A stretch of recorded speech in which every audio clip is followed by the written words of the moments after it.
Menjelang final Piala Dunia, seekor buaya asal Solo mencuri perhatian setelah memprediksi Argentina akan keluar sebagai juara. Dalam atraksi simbolis, buaya tersebut memilih Argentina dibanding Spanyol. Aksi unik ini pun menarik perhatian warga dan menambah kemeriahan jelang laga puncak Piala Dunia. Jaguar hitam bernama Poti dari Bioparku do Rio memprediksi Argentina akan menjadi juara Piala Dunia ke-2026 dalam atraksi simbolis. Poti memilih kotak yang mewakili Argentina dibandingkan Spanyol. Aksi satwa yang dijuluki peramal Piala Dunia itu pun menambah kemeriahan jelang laga final.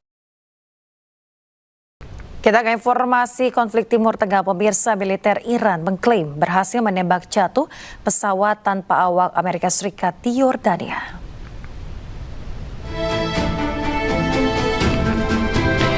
Ya, seperti inilah pemirsa detik-detik saat MQ-4C Triton berhasil ditembak jatuh rudal IRGC di atas langit Yordania.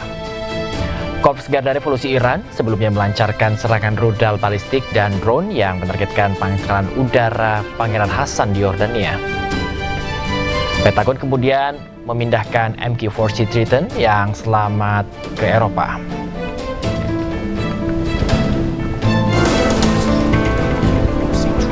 Pesawat intai maritim MQ-4C Triton diketahui diproduksi perusahaan Amerika Serikat Northrop Grumman. MQ-4C Triton digunakan Angkatan Laut Amerika Serikat dan Angkatan Udara Australia. Pesawat nirawak senilai 3,5 triliun rupiah ini mampu mengudara 24 jam dan menjelajah hingga 7.400 mil laut.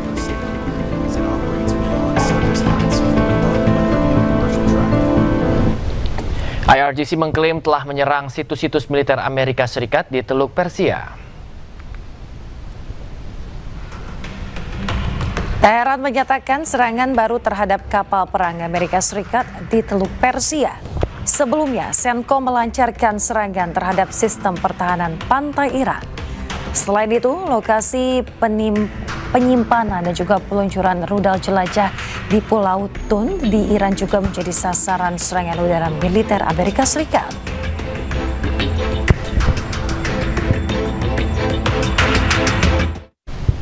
Kejaksaan Agung menerbitkan 3 surat perintah penyidikan baru untuk melanjutkan penanganan 3 perkara yang menyeret mantan Jampitsus Febri Adriansyah. Sprindik baru diterbitkan Kejagung usai Polri menyerahkan sejumlah dokumen dan barang bukti. Saat penerangan hukum, Kejaksaan Agung Anang Supriyatna menyatakan penerbitan 3 sprindik dilakukan setelah penyidik Polri menyerahkan dokumen serta barang bukti kepada penyidik Kejagung. Anang juga menegaskan Kejagung tetap akan bersinergi dengan penyidik Polri dalam proses penyidikan lanjutan. Selain itu, KPK juga akan dilibatkan untuk melakukan supervisi.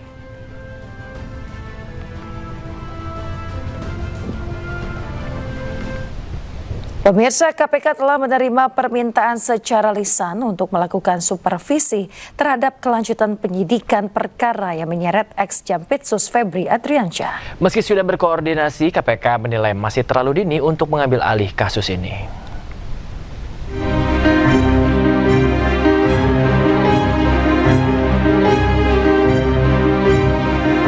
Ketua KPK Setio Budianto menilai masih terlalu dini bagi KPK untuk mengambil alih kasus dugaan korupsi dan TPPU yang menyeret mantan Jampitsus Febri Adriansyah.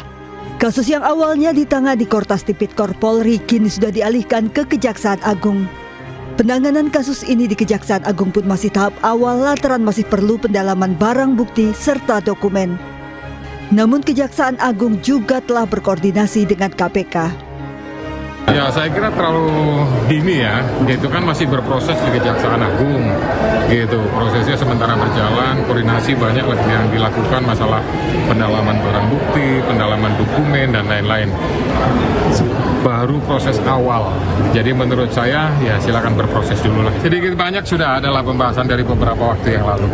Artinya itu menunjukkan keseriusan daripada Kejaksaan Agung untuk menindaklanjuti penanganan. Terkait supervisi kasus, KPK akan mengikuti sesuai aturan pasal 6 Undang-Undang KPK nomor 19 tahun 2019 tentang kewenangan dan supervisi KPK. Ketua Komisi 3 DPR RI Habibur Rahman menyebut KPK memiliki kewenangan mengambil alih penanganan perkara ini.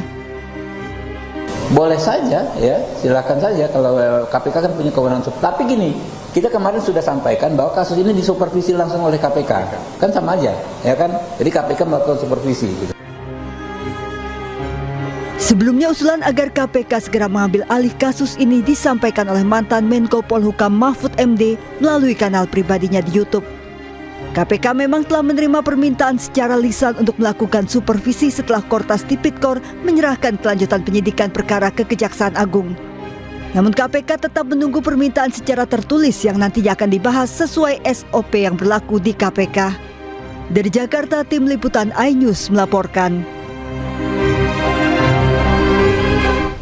Pemirsa, Kejaksaan Agung telah membentuk tim penyidik khusus untuk mengusut perkara yang menyeret Febri Adriansyah. Tim penyidik khusus bentukan Kejagung diisi 9 jaksa senior yang mayoritas merupakan alumni KPK. Selain menerbitkan sprindik baru, Kejagung juga membentuk tim penyidik khusus untuk menangani perkara mantan Jampitsus Febri Adriansyah.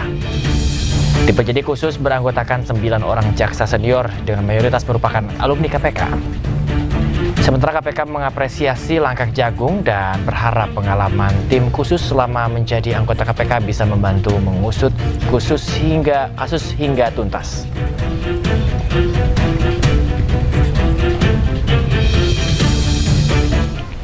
Jaksa Agung telah mengirimkan surat kepada Presiden Prabowo Subianto terkait usulan nama calon Jampitsus menggantikan Febri Adriansyah. Mensesnek mengungkapkan bahwa sosok calon Jampitsus adalah Kuntadi yang kini menjabat sebagai Kepala Badan Pemulihan Aset Kejagung.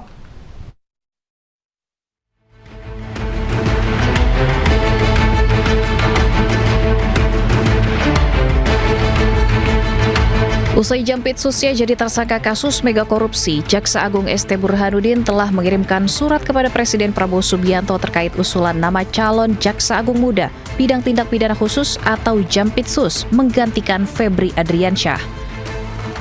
Hal itu dibenarkan oleh Menteri Sekretaris Negara atau Mensesnek Prasetyo Hadi, di mana surat tersebut telah diserahkan Jaksa Agung pada hari Selasa kemarin.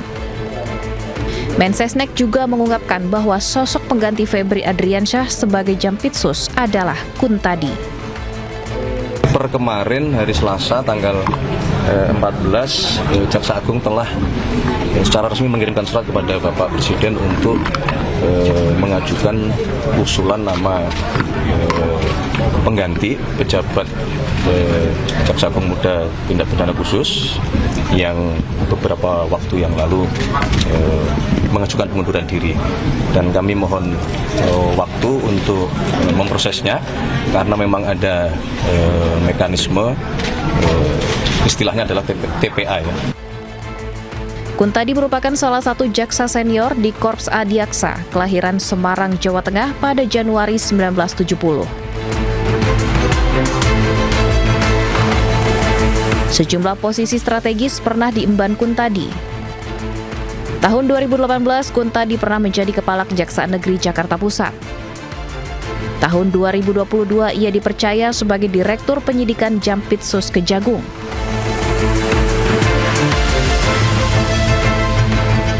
Tahun 2024, Kuntadi dipromosikan sebagai Kepala Kejaksaan Tinggi Lampung dan kemudian dipindahkan sebagai Kepala Kejaksaan Tinggi Jawa Timur. Tahun 2025, Presiden Prabowo menunjuk Kuntadi sebagai Kepala Badan Pemulihan Aset Kejaksaan Agung.